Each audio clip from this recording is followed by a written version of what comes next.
Oof, okay.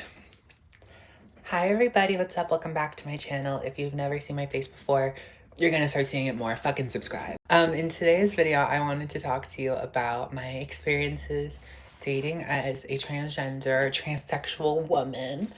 And kind of just like complaining. I like hate being trans if it wasn't so clear. Like half my videos are called like why I hate being trans.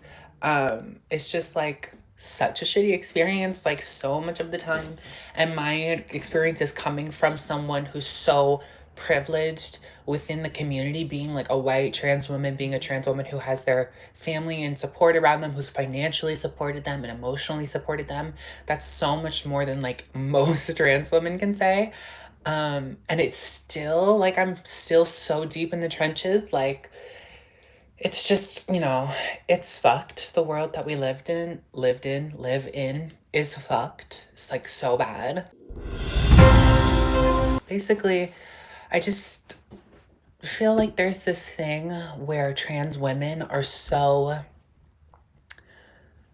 not desperate for love, but like it's so difficult to find a partner as a trans woman specifically. I do believe that this is much easier for trans men, mostly because trans men are usually attracted to females, and females are just biological females or just females in general. They're just much more understanding and accepting, and they're with it and they're not gonna kill you. Whereas like if you're interested in men, it's like a different story.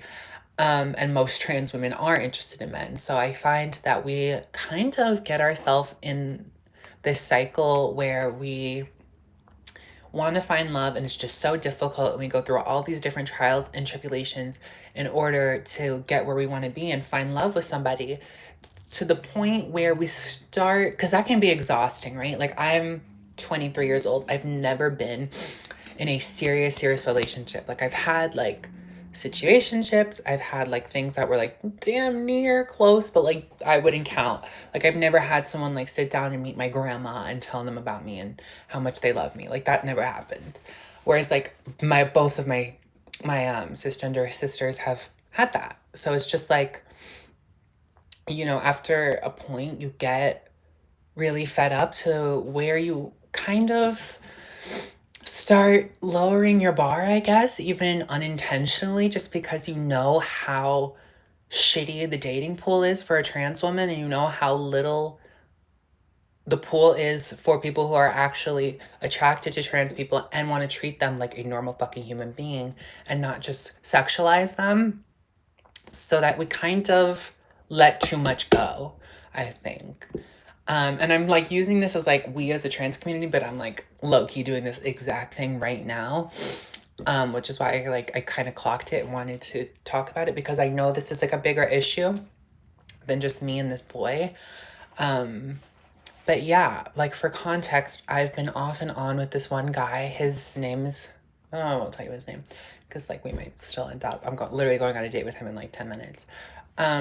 We've been on and off since I was gonna say 15, 18. I'm 23, so that's 5 years. And he's kind of just done horrific things to me.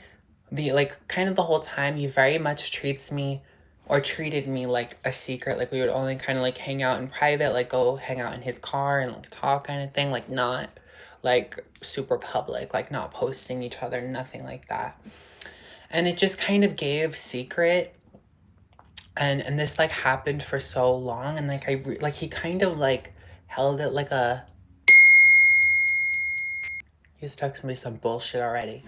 um he kind of like dangled the idea of like we could be something more, like this will be something serious. So like I was willing to put up with like a lot because I thought that was the end result, but then he ended up just finding a cis woman and dating her and dumping me. And this was like a year and a half ago. I was heartbroken. I was like literally driving around his house and just like crying. I was really upset. And then I fell in love with somebody else. Can't even lie. I actually fell in love with the guy that I made the video about why you should tell me you're transgender right now, which was, obviously that didn't work out either. Like I remember saying that when I met, that I actually didn't realize that I never liked anybody else in the past because I never felt the way I do about like I do with this guy. And low key that's still true. But like I definitely like have a familiarity and a sense of comfort with my original guy, the one who I'm going to see later. That I guess I'm willing to overlook all the atrocious things he's done. I don't know. I don't know. And that's kind of the point, right, of this video, that like our options are so limited, and also dating is so scary as a trans woman. Like the risk of literally being dismembered is there and like prevalent, and that's always in my mind, and I don't like that. Like it's scary. So like I know this guy's not a murderer. I know he's not going to kill me. I know he's not like afraid to be seen with me in public, because like I said, we don't do public things all the time, but like we've definitely been in public together, like, you know, just like going into the store, or like little things, like going to get soup or something. Shut the fuck up! I don't want to say that's enough for me, but it's like I'm scared to look for more. And I know that it's so much work to find more that I just like am settling for kind of a dickhead. And I think a lot of trans women are gonna like be nodding and smiling along with this video, like, yeah, girl, no, because me too. Because every trans woman I've ever like encountered experienced this. I haven't encountered that many of them, but like the two that I have, they know what's up. And it's just something that I feel like we need to be aware of as trans women, that like, hey, like, don't let that voice in the back of your head diminish your self-worth, diminish what you know you deserve. Even if it's painful, even if it takes a long time, that's the reality of it. And I will say that one really, really good benefit I've had from not really being in a serious relationship, and I'm 23 years old, is that I'm so good with being alone, and I'm so good with myself. So many people I've come to realize, especially people who kind of jump from relationship to relationship, like my older sister,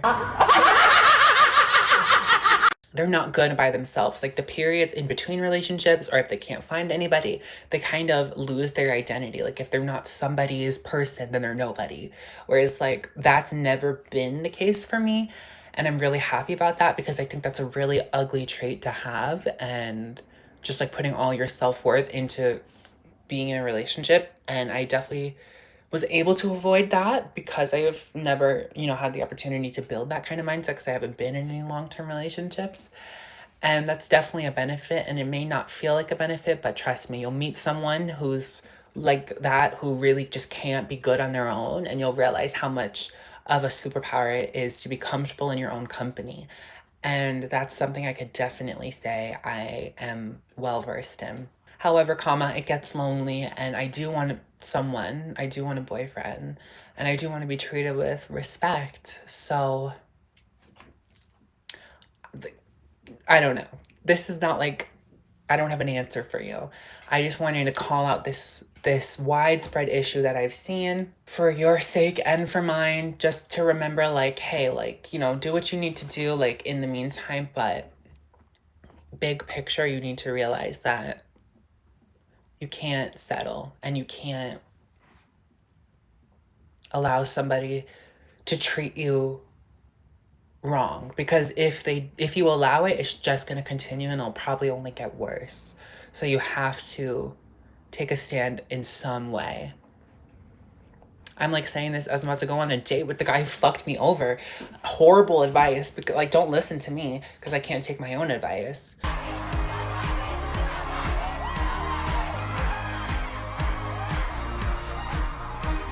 But that just goes back to the thing of being lonely. I haven't been on a date in like a year since I broke up with the last guy, who really, really did a number on me, and like I couldn't like look at anyone for 6 months. And then once I got to a point where I wasn't thinking about him, I still wasn't even ready to like actively pursue someone. Like I needed someone to really pursue me, which is what this guy has been doing for like 6 months. He's been trying to make it up to me, and he's trying to turn over a new leaf. That part is true. Like he is, this time around, it's much different. He's like opening doors for me, kissing me goodnight, good morning, all the things. Like, not good night, good morning, like hello and goodbye, lol. just very much more gentleman-like than he has been in the past. So there is a new leaf that's been turned, but once that leaf grays up and dries out and it goes back to the other way, I'm hitting the door. Fuck you if you fucking skinny. This is my outfit. It's a crime to be gorgeous. That might be all I have to say, but yeah, in conclusion, I love you. You're worth more than what these men are willing to give you. And don't settle until you find someone who truly makes you feel like you're in a movie, like you're floating, like it's your person. Because I can speak from experience, I didn't think that was real. I found out it was real and it did not last.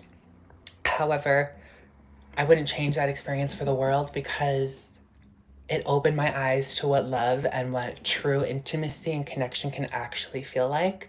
And I just want you to have that reminder that if you have not had that moment yet, it is out there. It is coming. Your time will come. Your person will come.